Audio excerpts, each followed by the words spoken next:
आत्मा क्या रोल है महाराज? आप अपने आत्म स्वरूप को जानते हैं? नहीं जानते ना, इसीलिए आपसे गलती होती है, क्योंकि आप अपने आत्म स्वरूप को न जान करके शरीर से तदात्म कर लिए, मैं पुरुष हूं। ऐसा है ना, जब आप शीशा देखते तो लगता मैं हूं, तो आत्मा को भूल गए, मतलब परमात्मा को भूल गए। बस यही भूल माया में फंसा दिया। अब जो आप पाप करते हैं तो आपके शरीर की एक सीमा है, 100 वर्ष, 70 वर्ष, 80 वर्ष। अब मुकदमा यहाँ अपने 10-10 वर्ष नहीं चलता, छोटी अदालत है, कई अदालत है। तो आज आपने अपराध किया, हत्या की, तो आज ही फांसी में थोड़ी चढ़ा दिए जाओगे। 10 वर्ष मुकदमा चलेगा तो 20 वर्ष मुकदमा चले, इसके बाद उसका निर्णय हो, तो अपनी बड़ी सरकार है। आपने इस योनि में पाप किए और अनेक योनियों में दंड भोगना पड़ेगा, अनेक शरीर धारण करके दंड भोगना पड़ेगा, क्योंकि बड़ी सरकार है ना, अनंत ब्रह्मांडों का हिसाब किताब है ना। तो इसी योनि में दंड नहीं मिलता, इस योनि में खूब आराम से पाप कर लो, आपको जो दंड मिलेगा वो अन्य योनियों में मिलेगा, अगले जन्मों में मिलेगा। अब इस योनि में आपको पुण्य कर लो, उसका फल अभी नहीं मिलेगा, वो आगे मिलेगा। जैसे हमने पूर्व में पाप किए, अब हमें भोगना पड़ रहा है।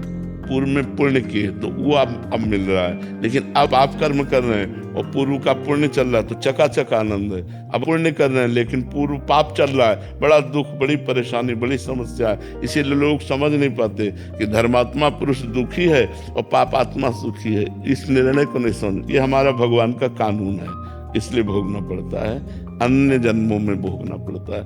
यहाँ तक कि भीष्म जी सरसैया पर पड़े हुए हैं, उन्होंने कहा प्रभु इस जन्म की बात क्या, मैं 70 जन्मों को देख रहा हूँ, कोई पाप नहीं किया ऐसा, जिसके परिणाम से मुझे सरसैया पर 6 महीना लेटना पड़े। तो भगवान ने कहा और आगे बढ़ो, 100 जन्म के बाद आपने पाप किया था। तो इतना हमारे प्रभु की अदालत में थोड़ा रजिस्टर लेट खुलता है, लेकिन जब खुलता है तो राय पाई का हिसाब होता है, वहां किसी घूस की या किसी भी तरह की चूक नहीं होती, वो करेक्ट उसको दंड मिलेगा। तो इसीलिए हमको मनुष्य जन्म में किए हुए कर्मों का फल हजारों योनियों में भोगना पड़ेगा। तो हमें मनुष्य जन्म में बहुत सावधान रहना चाहिए। पशु पक्षी की योनियों के किए हुए कर्म केवल भोग होते हैं। जैसे सिंह गाय को मार के खा रहा है तो उसको कोई पाप थोड़ी लग रहा है, बिल्ली कबूतर चूहे को पा रही तो कोई पाप थोड़ी लग रहा है, क्योंकि उसका आहार है, आहार निश्चित किया गया है।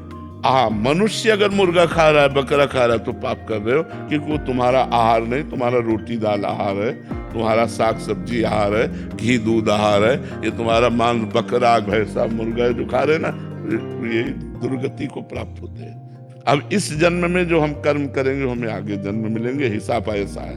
कानून कानून है, अब क्यों है तो सरकारी कानून है कानून है, जहां जैसी व्यवस्था होती है। तो हमारे भगवान का कानून है कि इस जन्म में पाप करोगे तो आपको अनेकों जन्मों में उस पाप का फल। कुछ ऐसे कर्म भी हैं जिसका इसी जन्म में भुगतान हो जाता है। बहुत भयंकर अपराध, साधु अपराध, साधु अवज्ञा तुरंत भवानी, कर कल्याण अखिल ज्ञानी। अगर संत का अपराध बन गया, वैष्णव का अपराध बन गया, भक्त का अपराध बन गया तो तुरंत लागू हो जाएगा।